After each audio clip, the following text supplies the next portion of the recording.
作品の模倣について、これ私も作れるじゃんって言って、私もじゃあこれ作ろうとかっていう風に言われたとかね。あとはね、ほっとけばいいんだよ。そんな人絶対売れないから。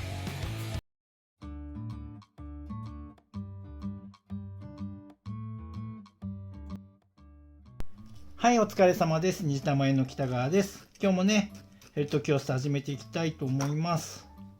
今回もね、ちょっと作業しながらね、フリートークをしていきたいと思います。このチャンネルはね、羊毛フェルト作家としてね、ご飯を食べている僕が、作家になるための方法だとか、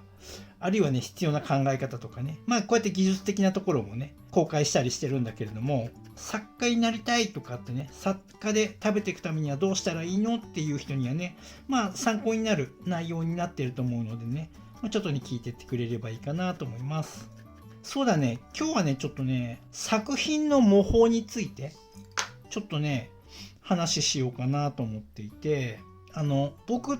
SNS はあんまり見ないんだけれども、でも時々スレッズよく見るのね。で、スレッズ結構面白くて、ハンドメイド作家さんが結構いろいろ書いたりとかさ、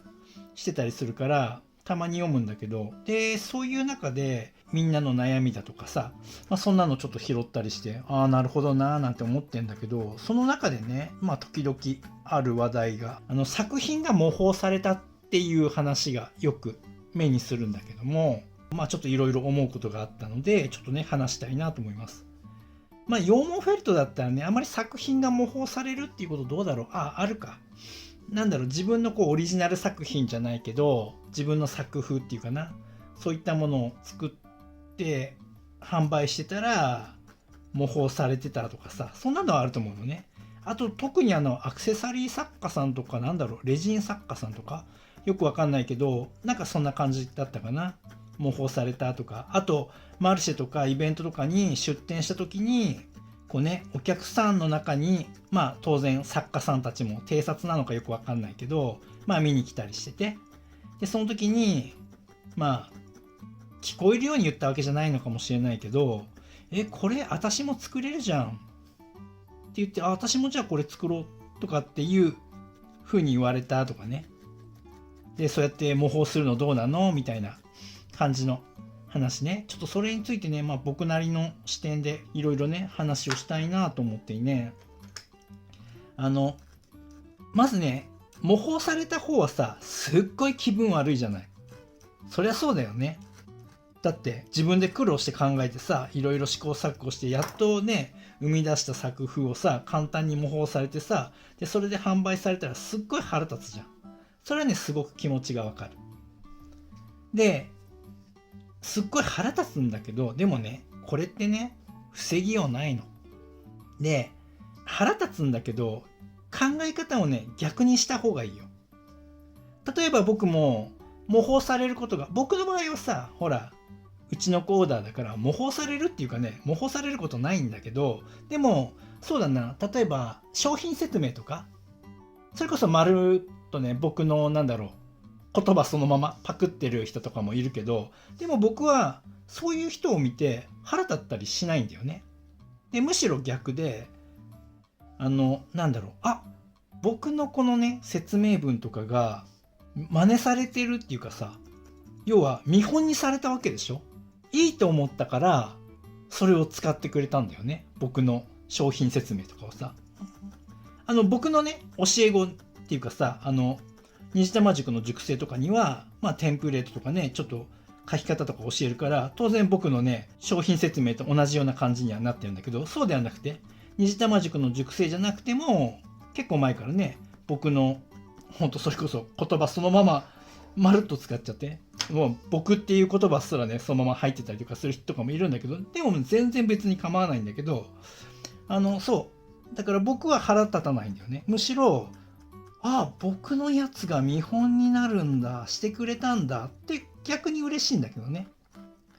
で、そういう風に考えた方がいいよ。模倣されるのって。で、多分ね、そう聞くとみんな、じゃあ模倣してるね、人たち、そんな風に許せないとかって思うかもしれないけど、許すとか許さないじゃなくて、みんな冷静に考えてね。世の中の商品やサービスって基本的に模倣なのね。いいものを、いいサービス誰かがね、最初に作ってさ、やるじゃん。車だってそうじゃん。車いろんなメーカーあるけど、結局みんな同じじゃん。すべて模倣して、服だってそうじゃない。同じようなデザイン。同じようなね、ブランド違いで同じようなデザイン。なんぼでもあるじゃない。だから模倣されるの。模倣されるっていうことは、いいものを真似されたっていうことだから。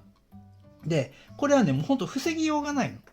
だから、その自分ではコントロールできないこと。防げないっていうことは。自分で防げるんだったらいいんだけど、防げないじゃん、絶対に。だって勝手に真似されたりしたらさ、そんなのどうしようもないでしょ。例えば、もしやるとしたら、商標登録とかしてさ、特許取ってってやるかもしんないけど、みんなそこまでしないでしょ、だって。で、本当に守りたいんだったらそこまでやればいいし、で、そこまでしないんだったら、やっぱりどうしても模倣されるのはもう防ぎようがない。仮に特許取ってたとしたって、いやいや、そんなの真似してませんってさ、言われちゃったらそれまでだしね。デザインに関してはさ、すごく微妙なところじゃない、そんなの。音楽だってそうだしさ。だから、そこにいちいち目くじらを立てて、自分でコントロールできないことに対して、ね、自分のさ、心をモヤモヤさせるじゃなくて、あ、模倣されたっていうことは自分のやってるね、このセンスとかさ、そういうのがすごいいいんだ、認められたんだっていうふうに思ったらいいよ。ただね、気持ち的にはやっぱ許せないなっていうところがあったりするじゃない。でそれもわかる。でね、でもね、これもね、こうやって考えたらいいよ。例えばさ、そのね、わざと言ってんのかわかんないけど、ね、わざとじゃないかもしれないしさ、もしね、そのイベントとかに出してる時に店先でさ、聞こえるように、こんなの私でも作れるじゃん。なんて言う人だよ。そういう人が仮にあなたのデザインや作風を真似したって、ね、まあ、一時売れるかもしれないよ。真似したものがいいからね。でもさ、そんな人がさ、長く売れると思う？売れないから。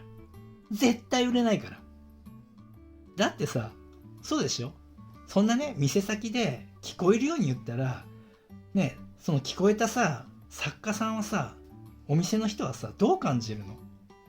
絶対嫌に決まってるじゃん。自分が言われたらさ、絶対さ、目くじら立てて怒るよ、その人。でもさ、平気でそういうことをするわけ。で、そんな人がお客さんの気持ちとか考えて商売してるわけないじゃん。だからそんな人に模倣されたって、ちょっと変なやつに当たっちゃったなぐらいに思って、あとはね、ほっとけばいいんだよ。そんな人絶対売れないから。売れない。何したってそんな人絶対 100% 売れない。だからね、そんな人はね、構わなくていいです。相手のこと、どんな状況だろうと、